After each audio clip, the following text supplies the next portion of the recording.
Ya, salam sejahtera bagi kita sekalian. Kembali saya hadir untuk melanjutkan lagi hukum mengajar yang kelima.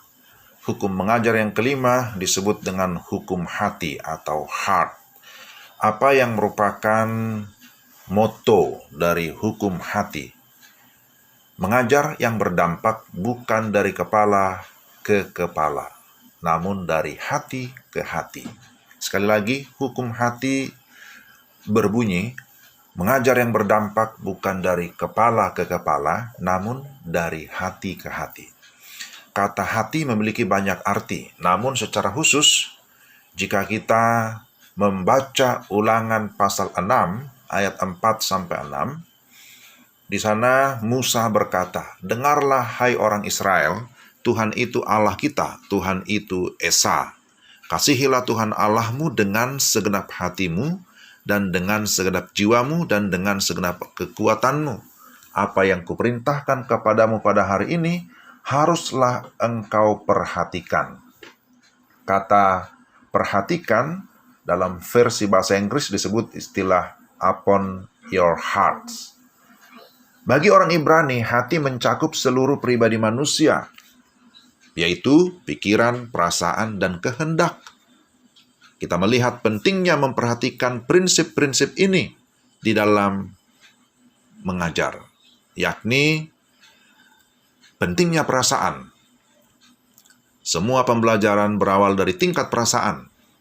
Jika sikap mereka positif, maka akan cenderung menerima apa yang didengar. Sebaliknya, jika sikap mereka negatif, maka cenderung akan menolaknya. Lalu, pentingnya pikiran. Apa yang Anda percayai sangat penting, karena itulah yang akan memengaruhi perilaku Anda. Dengan kata lain, cara pandang atau pola pikir akan membentuk perilaku seseorang. Lalu berikutnya, pentingnya kehendak. Proses belajar yang menyeluruh secara alkitabiah pada akhirnya bukan hanya meliputi pikiran yang berubah dan perasaan yang berubah, melainkan juga bermuara pada kehendak yang berubah. Mengajar dengan kepala sangatlah mudah, tetapi mengajar dengan hati jauh lebih sulit, meski pasti akan lebih bermanfaat. Sesungguhnya itulah mengajar yang mengubah hidup. Dengan demikian, proses mengajar adalah proses transformasi pribadi yang diubahkan oleh anugerah Allah yang bersifat supranatural. Ada hal yang harus diperhatikan dalam hukum hati, berkaitan dengan karakter, belas kasihan, dan juga isi pelajaran.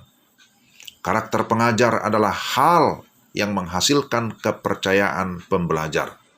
Faktor kepercayaan ini merupakan komoditas terbesar untuk melakukan komunikasi.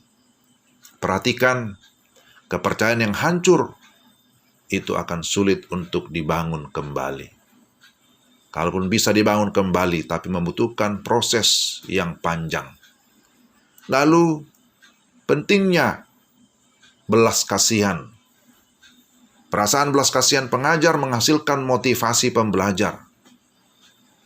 Ketika Yesus melihat orang banyak itu, tergeraklah hatinya oleh belas kasihan. Laki-laki dan perempuan, muda-mudi, dan anak-anak semuanya tertarik pada orang yang mengasihi mereka. Isi pembelajaran itu akan menghasilkan persepsi pembelajar. Kita sebagai pengajar sudah tahu apa yang akan kita ajar. Saya mengerti hal itu. Hal itu menyatu dengan diri saya sebagai pengajar. Maka hal itu akan meningkatkan motivasi pembelajar. Para motivator terhebat, para pengajar terbesar, tidak selalu orang yang memiliki visi yang tinggi atau visi yang besar. Tetapi mereka adalah orang yang memiliki hati yang besar. Mereka berkomunikasi sebagai pribadi yang utuh dan berkomunikasi dengan pendengar mereka yang juga sebagai pribadi yang utuh.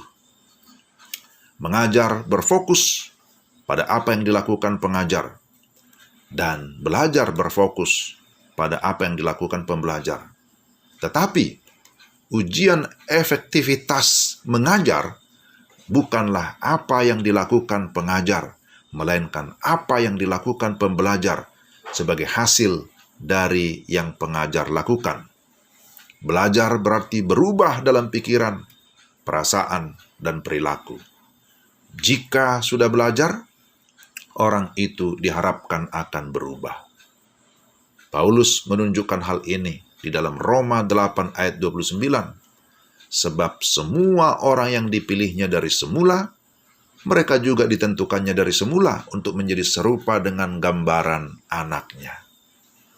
Inilah yang diharapkan ketika seseorang belajar, maka dia akan mengalami pembaruan. Ada perubahan, pola pikir, perasaan, perilaku atau kehendak yang makin lama makin menyerupai Kristus yang adalah teladan utama di dalam kehidupan orang percaya. Terakhir, bagi para pengajar disarankan agar mengenali murid-muridnya atau para peserta didik dengan baik, dan bersedialah merendahkan hati di depan murid-murid Anda. Inilah hukum yang kelima, yaitu hukum hati. Tuhan memberkati.